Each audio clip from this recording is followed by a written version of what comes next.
একদিন বৃষ্টি হচ্ছিল। তৃষা একাই একটা কফি শপে বসেছিল। ওর সামনে ধোয়া ওঠা এক কাপ কফি। কিন্তু তৃষা মন মরা হয়ে সেই কফির দিকে তাকিয়ে বসেছিল, আর ধীরে ধীরে সেই কফিটা ঠান্ডা হয়ে যাচ্ছিল। তখনই কিন্তু পাশের টেবিলে বসা এক বৃদ্ধা মহিলা ওর দিকে তাকিয়ে বলল, কফি খাচ্ছ না কেন মা? তৃষা শান্ত দৃষ্টিতে ওই বৃদ্ধার দিকে তাকিয়ে বলল, অফিসে কাজের যা চাপ, সংসারের দায়িত্ব, সারাদিন ব্যস্ত, এইসব সামলাতে সামলাতে না কখন যেন নিজেকে হারিয়ে ফেলছি। বুঝতেই পারছি না কিভাবে দিনের পর দিন কেটে যাচ্ছে। প্রিয় মানুষটার সাথেও আর কথা হয় না, নিজের শখগুলোও আর পূরণ করতে পারছি না। তখন সেই বৃদ্ধা তৃষার দিকে তাকিয়ে একটু হেসে বলল যে আমাদের জীবনটাও না ঠিক এই কফির কাপের মতন, সবকিছু মাপ মতন দিতে হয়। তুমি যদি এর মধ্যে কফি একটু বেশি দিয়ে ফেলো তাহলে তেতো হয়ে যাবে, চিনি একটু বেশি দিলেও খেতে ভালো লাগবে না, আর দুধ বেশি দিলেও ভালো লাগবে না।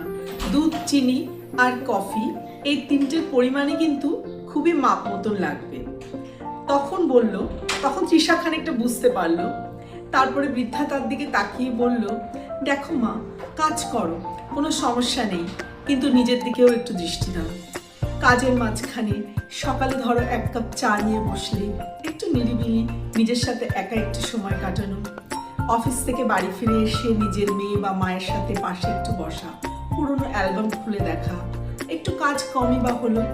রাতে হাজবেন্ডের সাথে একটু গল্প করা, তারপরে নিজের শরীর চর্চার জন্য একটু সময় রাখা। তবেই ভারসাম্য থাকবে, জীবনের স্বাদ পাবে। তৃষা চুপ করে থেকে কফির কাপে একটা চুমুক দিল। এবার কফির গন্ধটা যেন ওর নাকে এসে লাগলো। ধীরে ধীরে স্বাদটা ফিরে পাচ্ছে। বাইরে বৃষ্টি ক্রমশই হালকা হয়ে আসছে, আর তৃষার মনটাও তার সাথে সাথে হালকা হয়ে গেল। এমনটা করলে কিন্তু সবকিছুর মধ্যে একটা ব্যালেন্স থাকবে।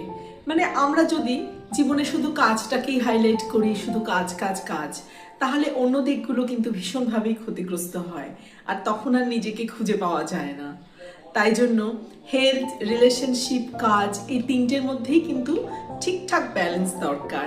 ঠিক যেমন ব্যালেন্স দরকার এক কাপ কফি বানাতে গিয়ে, দুধ, চা, চিনি এবং সঠিক গরম অবস্থায় কিন্তু আপনাকে সেটা খেতে হবে।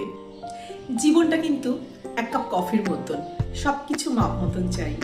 তাই কাজ করো, কিন্তু শরীরের যত্ন নাও। অন্যকে ভালোবাসো, কিন্তু নিজের জন্যও কিন্তু সময় বাঁচাও।